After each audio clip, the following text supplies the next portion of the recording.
Армысыздар достар, бүгін сіздерге complex sentences, яғни сабақтас құрмалас сөйлем қазақша баламасы осы тақырыпты түсіндіретін болам. Мұқият тыңдап түсініп алыңыздар. Жалпы сөйлемдердің түрлеріне sentence types деген бөлімге келетін болсақ, мұнда 4 түрлі негізгі сөйлемнің түрлері бар ағылшын тілінде. Simple sentences, compound sentences, complex sentences and compound complex sentences болып бөлінеді достар. Бізде simple sentences дегеніміз бұл жай сөйлемдер, compound sentences салалас сөйлемдер, салалас құрмалас сөйлемдер. Бұл жерде екі түрлі басыңқы сөйлем болады, яғни өз алдына independent clauses деп айтамыз, independent sentences деп айтамыз. Өз алдына тәуелсіз екі түрлі сөйлемдердің қосылысынан жасалған. Енді үшінші бөліміміз бар, бұл complex sentences. Complex sentences бұл сабақтас құрмалас сөйлем қазақшадағы баламасы.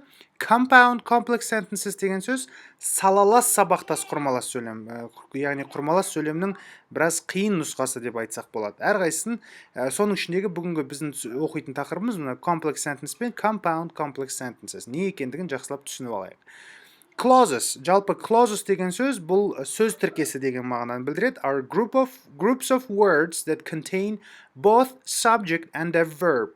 Етістік пен бастауышты бір-бірін өзінің ішінде сақтайтын сөз тіркестерін біз clauses деп айтамыз. Ол independent, dependent clauses болып екі түрлі түрге бөлінеді. Independent clause дегеніміз бұлар бір толыққанды мағынаны білдіретін сөйлемдер. Мысалы, қараңыз, I called you earlier. Мен саған біраз уақыт бұрын хабарласқанмын деген сөз. Бұл кәдімгі толыққанды бір сөйлем. She helps me. Ол маған көмектеседі деген сөз. You'll never walk alone. Сен ешқашан жалғыз жүрмейсің. Бұлардың барлығы толыққанды бір мағынаны ғана беретін сөйлемдер болып табылады. Бұндай сөйлемдерді біз independent clauses деп айтамыз, яғни тәуелсіз сөз тіркестері. Екінші жолымыз бар, бұлар тәуелді сөз тіркестері, немесе бұларды dependent clauses, басқаша айтқанда subordinate clauses деп те айтады. They cannot stand alone as complete thoughts. Яғни толыққанды бір мағына беріп тұрмайды жалғыз тұрған кезінде. When I called you earlier, мен саған біраз уақыт бұрын телефон шалған кезімде дейді да, сөйлем біткен жоқ ары қарай. Сіз тура осылай сөйлемді қазақшада да айтсаңыз, ары қарай сіздің сөйлеміңізді бітіру үшін бір нәрсені талап етіп тұрады. Сізден бір етістік талап етіп тұрады, немесе ойыңызды толық бітіруіңізді талап етіп тұрады.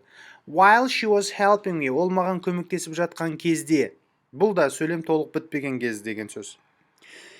Осылайша, толық бітпей тұрған бір сөз тіркестері болса, бұлар бізде dependent clauses деп аталады. Кеттік. Келесі слайдқа өтейік. Бұл жерде complex sentences'ның не екендігін түсіндіреді. Жалпы сабақтас құрмалас сөйлем. Қараңыз.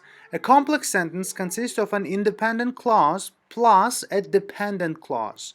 Тәуелсіз және тәуелді тіркестердің қосындысы арқылы жасалған сөйлемдер екен.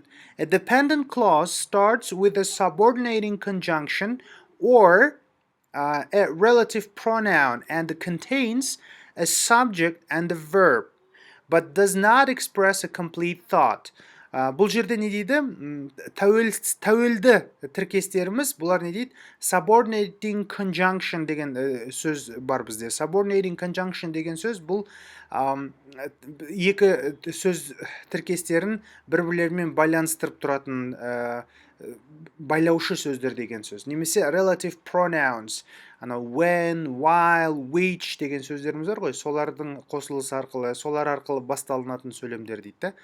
Сондайларды біз complex sentence деп айтамыз. The subordinating conjunction is a type of conjunction that connects or joins an independent clause with a subordinate clause. Яғни тәуелді сөз тіркесі мен тәуелсіз сөз тіркестерін өзара қосып тұратын сөздерді біз не деп айтады екенбіз? Subordinating conjunction деп айтады екенбіз. Complex sentence'тердің формуласы мынандай достар. Independent clause, тәуелсіз сөз тіркесі, subordinating conjunction plus dependent clause, осылай болып жасалынады екен. Мысал ретінде қарайық. We missed our plane because we were late. Біз ұшағымызды жіберіп алдық, өйткені біз кеш келдік дейді. Көрдіңіз бе? Бұл жерде because деген бізде subordinating conjunction. We missed our plane, бұл тәуелсіз сөз тіркесі. We were late, бұл да because we were late, мынау сөз тіркесінің қосындысының барлығы dependent clause болып тұр.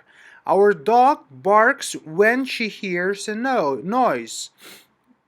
Біздің итіміз шуды естіген кезде үреді дейді. Шуды естіген кезде деген бөлімі, яғни when she hears a noise деген сөз, бұл жер dependent clause болып шыға келеді екен. He left in a hurry after he got a phone call.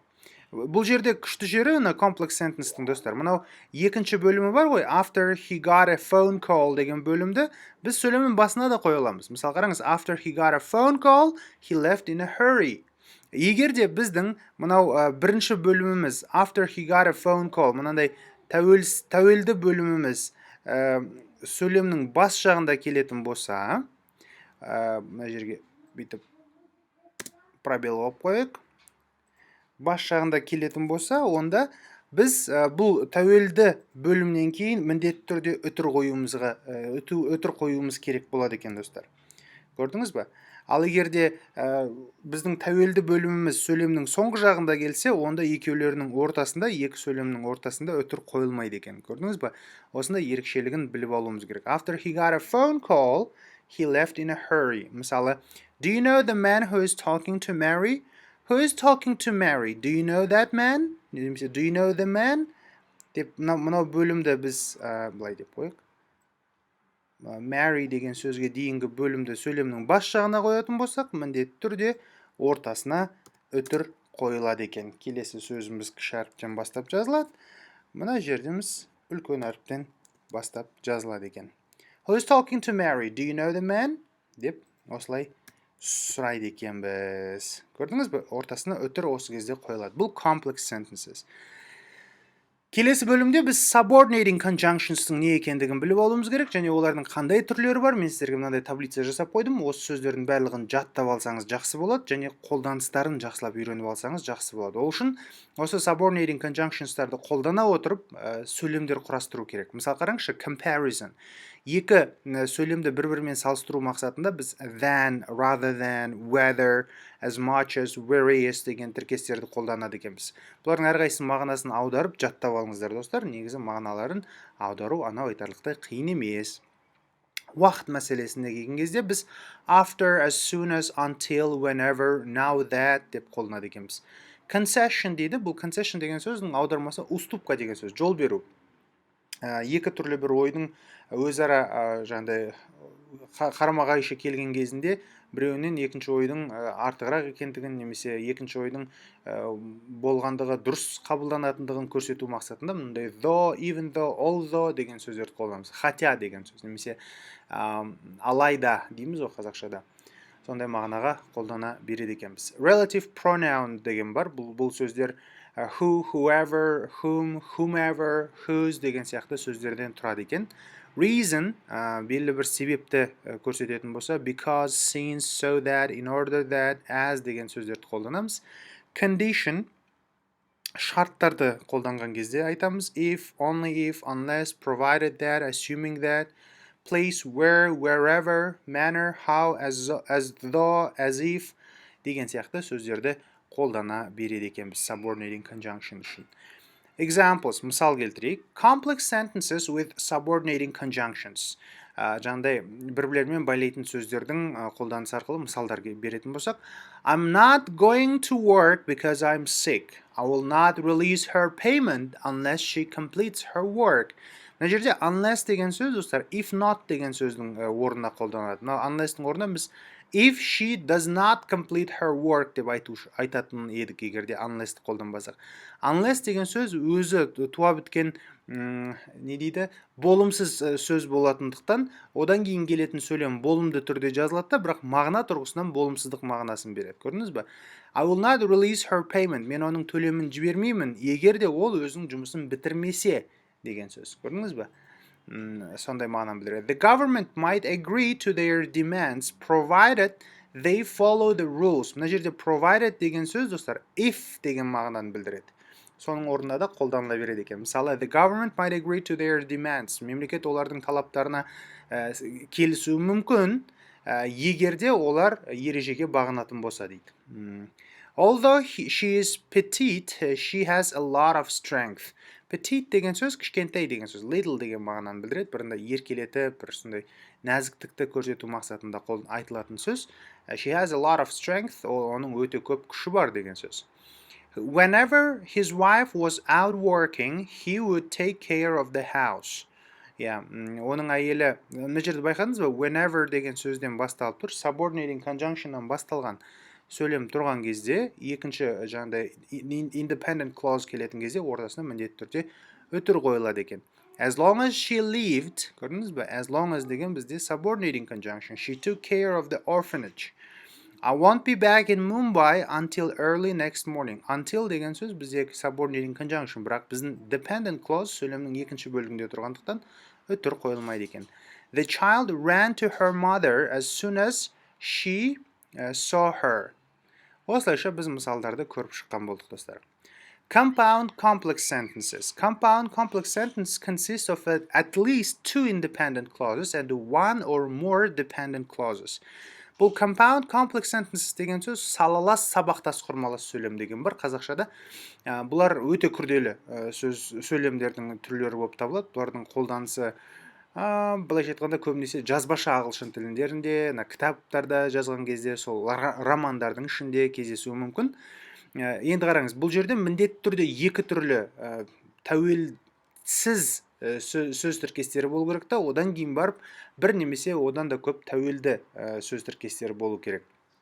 Бұлардың жасалу формуласы мынандай. Independent clause, subordinating conjunction, dependent clause. Одан кейін бар coordinating conjunction. Coordinating conjunction бізде қай кезде қолданылады? Біз compound сөйлемдерді өткен кезде қолдандық, fanboys деген. Сол fanboys'тың біреуі қолданылады, одан кейін барып independent clause қайттан қолданылады екен. Енді қараңыз. John didn't come because he was ill, so Mary was not happy. Көрдіңіз бе? Үш сөйлем тұр мына жерде. Because he was ill деген біздің dependent clause'ымыз болып тұр.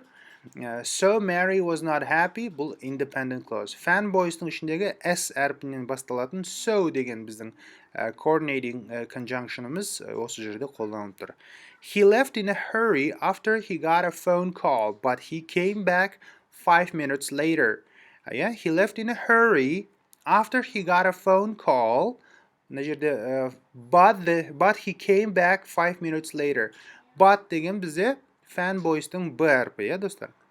Though Mitchell prefers watching romantic films, he rented the latest spy thriller and he enjoyed it very much. Laura forgot her friend's birthday, so she sent her a card when she finally remembered. Дейді.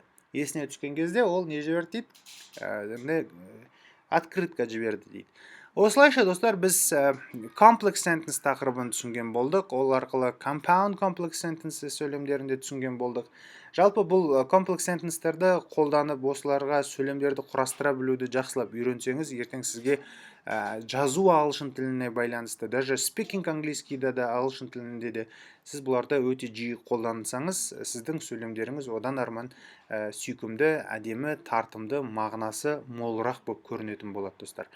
Сол себепті тек қана жай сөйлемдерді ғана қолдана бергеннен гөрі арасыра комплекс сентенстерді қолданып сөйлемдер құрастырғанның орны бөлек болады екен. Назарларыңызға рахмет. Сау, сәлематты болыңыздар.